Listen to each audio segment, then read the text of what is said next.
আসসালামু আলাইকুম রহমতুল্লাহ।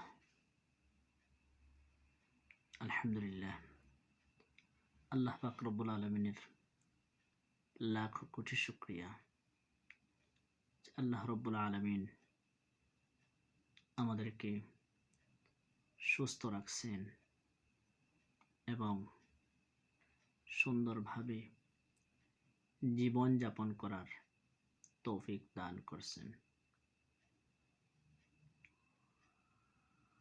আসলে কোনো উপদেশ নয়, শুধু ছোট্ট একটি গল্প বলতে চাই। গল্পের মাধ্যমে একটি শিক্ষণীয় বার্তা প্রেরণ করতে চাই। সেটা হলো, অনেক সময় দেখা যায় আমাদের দেশে পারিবারিক দ্বন্দ্ব,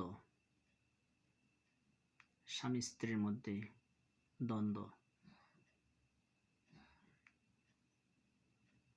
এটা যেন এই দ্বন্দ্বটা যেন বাচ্চাদের সামনে না হয়। স্বামী স্ত্রীর বকাঝকা, ঝগড়া, এগুলো যদি বাচ্চাদের সামনে হয়, তাহলে এটার একটা প্রভাব বাচ্চাদের উপর যায় পড়ে। গল্পটা হলো,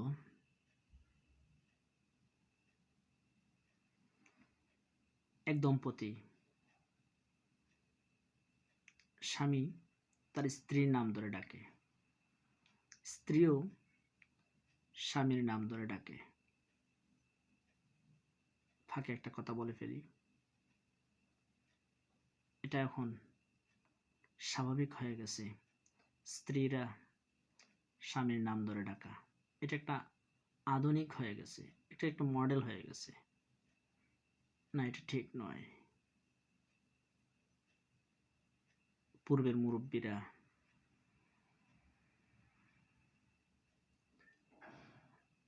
স্বামীর নাম মুখে নিতেও লজ্জা বোধ করত। কেউ যদি স্বামীর নাম জিজ্ঞেস করত, মুখে বলতো না, অন্য কারো দিয়ে বলাইতো। আচ্ছা, যাই হোক,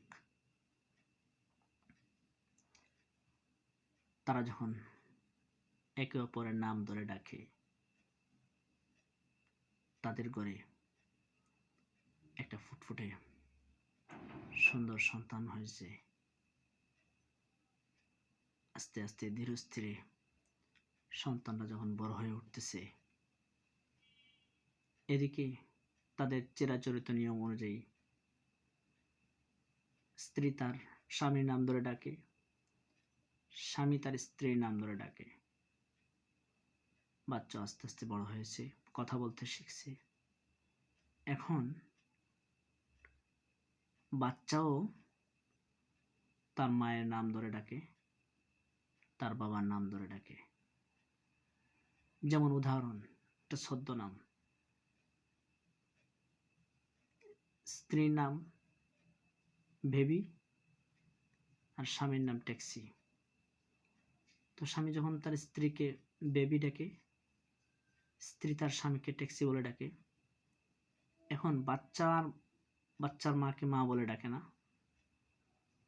বাবাকে বাবা বলে ডাকে না, ওই যে বেবি ট্যাক্সি ডাকা শুরু করছে।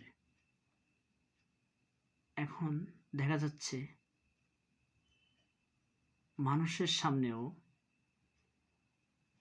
বাচ্চা তার মায়ের নাম ধরে ডাকে, বাবার নাম ধরে ডাকে। এক পর্যায়ে তারা দুশ্চিন্তায় ভুগতেছে।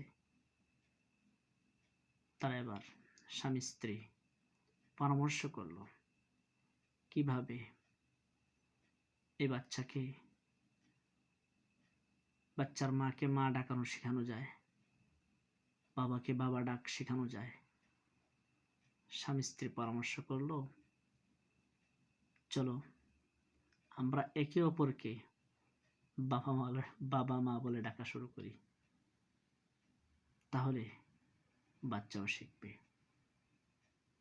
তো মূল কথাটা হলো, সন্তান জন্ম হওয়ার আগেই যদি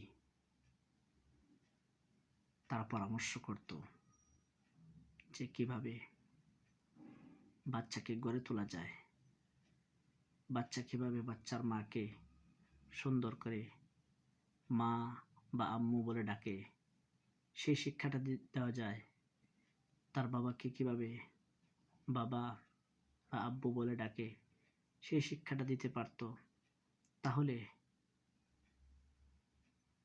এই সময় এসে তারা এই সিদ্ধান্তে উপনীত হতে হতো না। এজন্য ভাই, স্বামী স্ত্রীরা সন্তানদের সামনে এমন কোনো উচ্চবাচ্য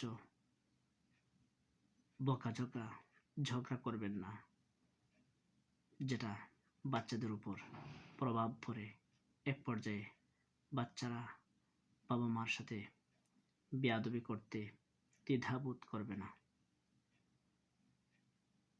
আসসালামু আলাইকুম।